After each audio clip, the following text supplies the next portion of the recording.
February 29th, 2072, a catastrophic radiation event in the Great Victoria Desert didn't just scorch the earth, it transformed humans into zombies. This day, known as the Fracture, marked the collapse of civilization. Fast forward to 2079, and survivors have sought refuge behind Defender's Ring, a towering 8-meter steel barrier surrounding what was once Melbourne, one of the world's last lines of defense against the infected. Recently, the infected breached the outer suburbs of Melbourne. Inspired by this, our cast and crew created Wasteland Wonders, a show dedicated to helping fellow survivors not just survive, but thrive in this harsh new world.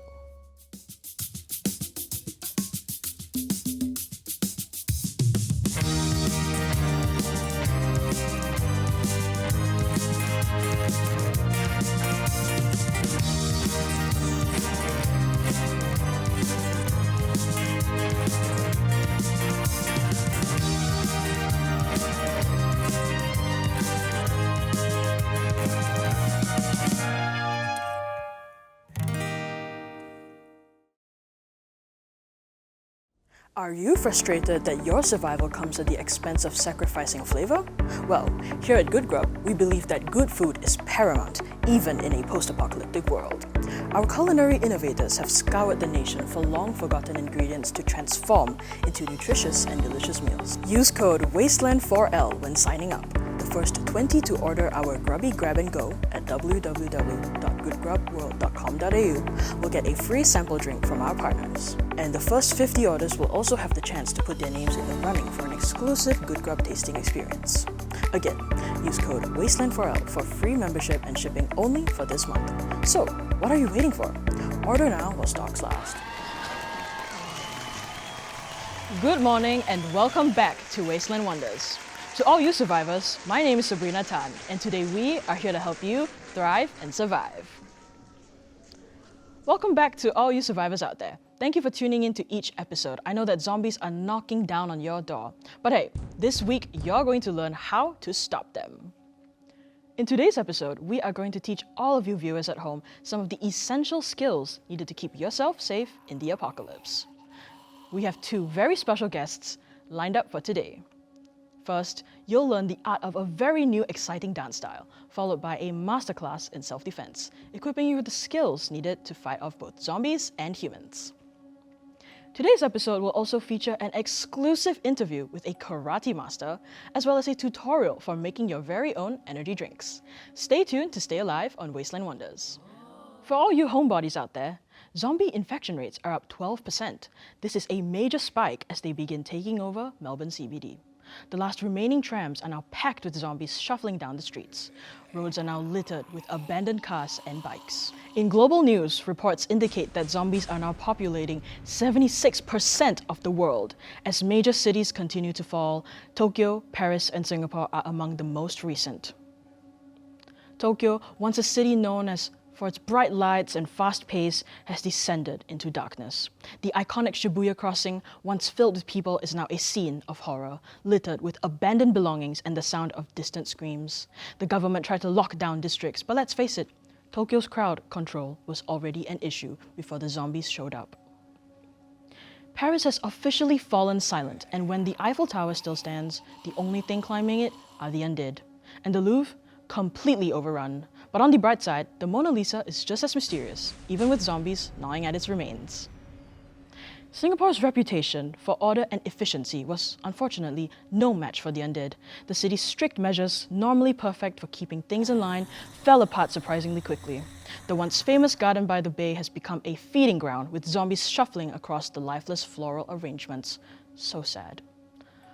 Let's try to stay hopeful and stay alive down under. Hopefully some of our lessons today could help save your life. So without further ado, we will now cross over to the dance studio where a few familiar faces, led by Gay Run, will show us that dancing is not only fun, but also helps you protect yourself against zombie attacks. Thanks, Sabrina. Welcome to all our viewers at home. My name is Jazz, also known as Gay Run. I got my name for being the fiercest dancer in the apocalypse. And welcome to Dystopian Dance-Off. Before we get started, I gotta introduce you to my helpers for today's tutorial.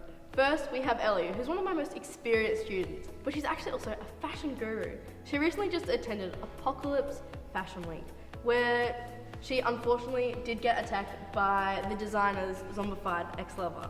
But she actually used some of my teachings to help defend herself against zombie attack. Isn't that right, Ellie? Sure is.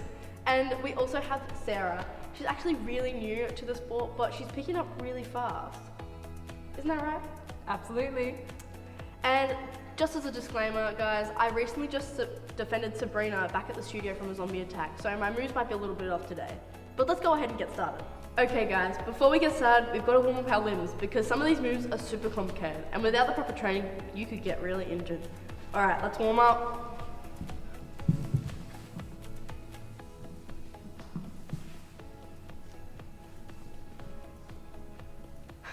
Alright guys, our first move of the day is kind of like crumping, something that they used to do back in the 2010s, way before the apocalypse started. So what we're going to do is bring our fist up near our chest, and we're going to slightly bend our knees, and then we're going to punch out for that defensive impact. And then we're going to bring our fist back, and we're going to punch out this way.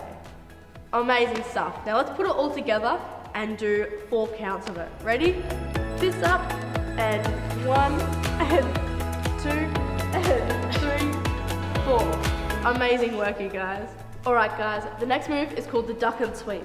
What you want to do is put your feet shoulder width apart, you're going to bend your knees, hands on your knees. What you're going to do is really dodge those zombies like they're coming at you. They're trying out to grab you and you're just ducking. Alright? Now, the next part of that is that you're gonna want to drop to the ground because it's really coming at you. So what we're going to do is drop. And we're going to go full out, we're going to go out like this. And then we're going to go and touch our toes on one side. And then touch our toes on the other side. Amazing work, you guys. Alright, let's put it all together. Let's connect it up. Ready? And 3, 2, 1. We're going to swing, swing, swing, swing. We're going to drop. And then we're going round, round. Amazing stuff. Good job, guys. Now, Ellie's going to show us her signature move that won her yesterday's battle. Yeah, let's get into it. Hey everyone, we're going to do the dodge and swing. Alright, so we're going to start with dodge and swing. Alright, we're going to put that all together. Yeah. We're going to go dodge and swing. Yeah, that's it. Good job, guys. Amazing stuff, Ellie. Thank you so much. That's a really good one for all you beginners at home. Alright, now Sarah's going to show us one of her signature moves. Thanks, Gayrun. This one is called the knock and sock. So when the zombies are coming at you, you've got to duck down. And while you're ducking down, you get on one knee and punch him in the stomach. Then you spin round and knock him where the sun don't shine. Okay, let's try that again. Duck on your knees. Punch and elbow. Fantastic work, guys. Really brilliant work. Oh my god, Sarah, that was absolutely amazing. I can't wait. What was that? Oh my god, it's Ellie. Gayrun, what do you do? You're gonna have to fight her. I can't fight her. Yes, you can. I'm too injured. I can't fight her. What? You have to. Come on. Oh my god.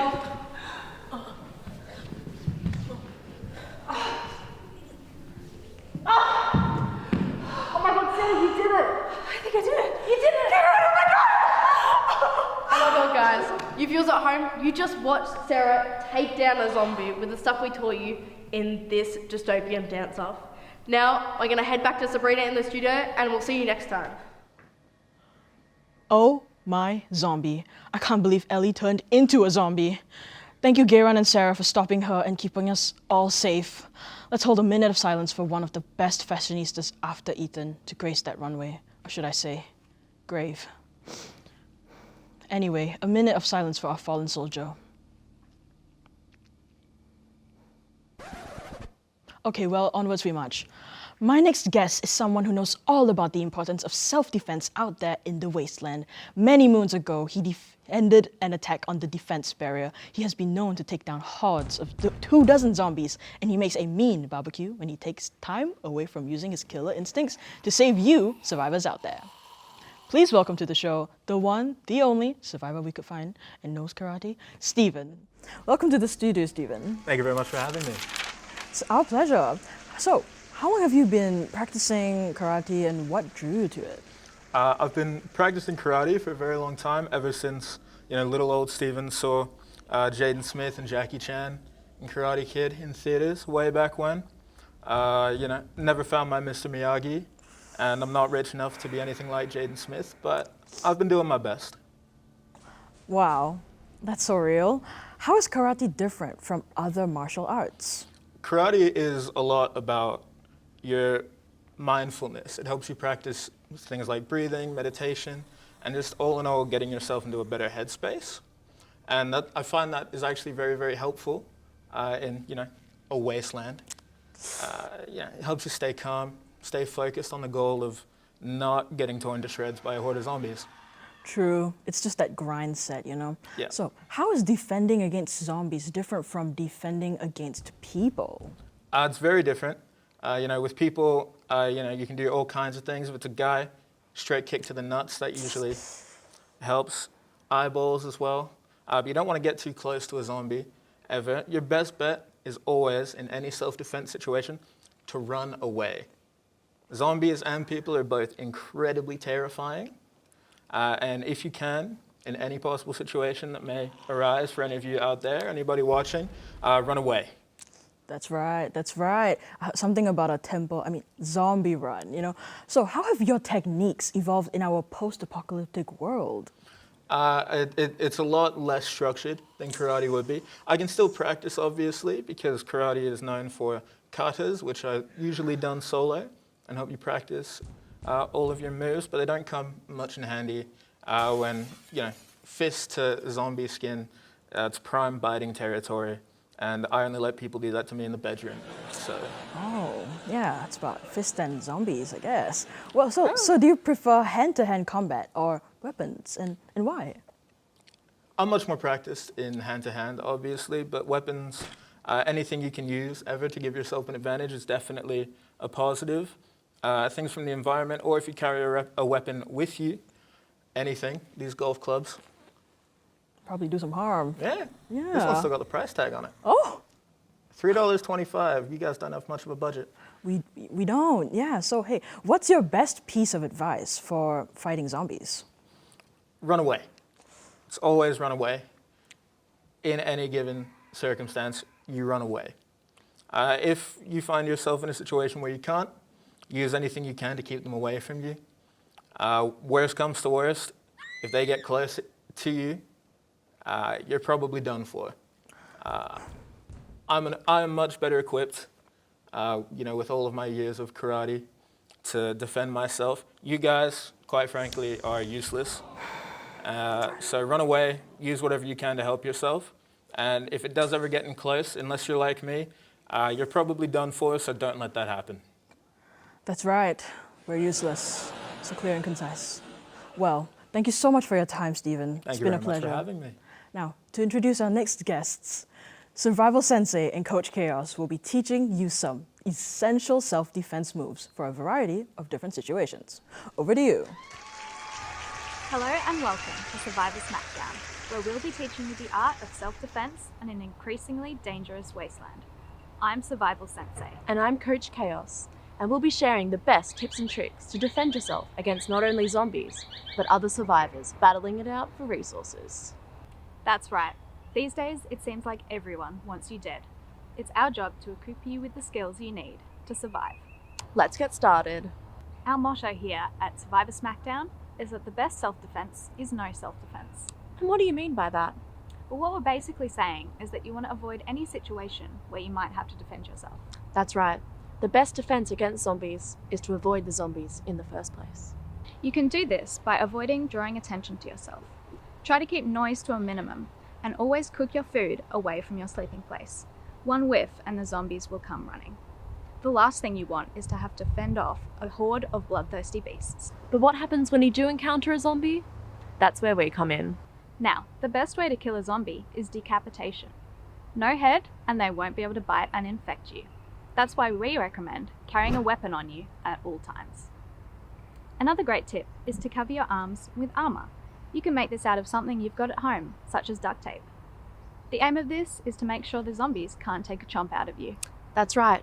No matter how good you are at hand-to-hand combat, one bite and you're a goner. let's begin our demonstration. Now, if a zombie's coming at you, the first thing you want to do is disarm them. Literally. Then go for their legs. And finally, chop off their head.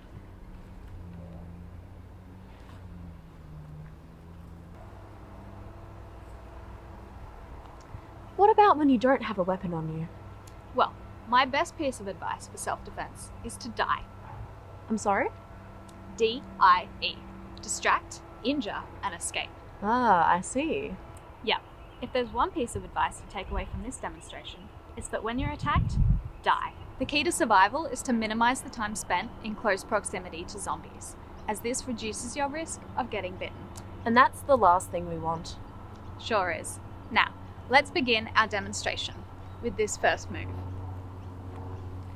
So, the zombie's coming at you. You want to turn to the side and push them away, keeping their mouth far away from you so they can't bite you. Now, we're going to bring our arms down on theirs, disarming them. And finally, kick out their legs. And you can run away. Alright, move number 2. They're coming at you.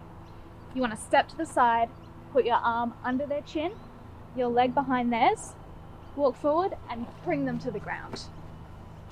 Great. The zombies won't stand a chance. But what if you encounter other people in the Wasteland who want to steal your resources? I'm glad you asked. Let's demonstrate some moves to pull out when someone's attacking you with a knife. Great. Now Coach Chaos is going to come at me with a knife. I'm going to start by bringing my arm up, around, then get my other arm and bring it down on her elbow. And then we're going to twist. Get that knife as far away from you as you can. Alright.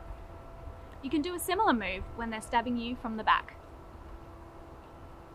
Twist around, bring your elbow down. There you go. Alright, now finally, Coach Chaos is going to try and stab me from above. Alright, you're going to bring your arms up, do a similar move, bring this arm down and twist. Then they're going to stab themselves in the leg. Great. Now you're all equipped with the skills needed to defend yourself against all manner of threats in the Wasteland, whether it be unrelenting undead or savage civilians. Thanks for joining us on Survivor Smackdown. We'll see you back at the studio. Wow, that's some amazing advice. I know I, for one, feel much more prepared for if a zombie came knocking down on my door. Now, we'll cross over to the kitchen for a special segment hosted by me. Wow, it has certainly been an action-packed episode today. Whether you're out there fighting zombies or practicing a well-rehearsed dance routine, I know we could all use a little bit of energy and hydration. Many of us relied on energy drinks to fuel us for workouts and exercise. But these days, it is basically impossible to find pre-made energy drinks anywhere. This energy drink is an iced green tea. Green tea naturally contains antioxidants and also caffeine, giving you that extra boost of energy when your energy levels are low. Just get your hands on some green tea leaves and steep them in some water for at least 6 hours, and voila, green tea. You can also add some sugar or honey for some sweetness. I found some honey earlier. Now, on to the next drink. Now, this energy drink is by far the simplest, yet incredibly effective at keeping you energized. Coconut water. Coconut water contains electrolytes, which is essential for post-workout hydration. And if you're lucky enough finding a coconut tree out and about, be sure to pick some up for your next on-the-go hydration boost. The final drink that I'll be showing you today is a turmeric shot. Now, this turmeric shot is filled with some amazing ingredients. Some of them include black pepper, turmeric, of course, orange juice, and some lemons. The orange and lemon juice are packed with vitamin C. Now let's add the lemon juice to the orange juice. Some elbow grease. Now set that aside.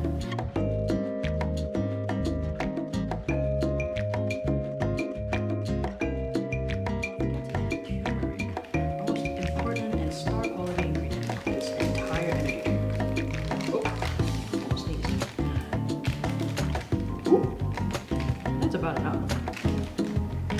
And don't forget, black pepper for increased potency. Oh, I gave it too much. And now, you're gonna want to mix it. And done! These shots are amazing for when you're feeling down or need a pick-me-up. And there you have it, the finest selection of DIY energy drinks that you can make at home to give you a hydration boost, a pick-me-up, or simply Flavor Town. That's all for today's episode. Thank you for tuning into Wasteland Wonders. We'll see you next time, or never.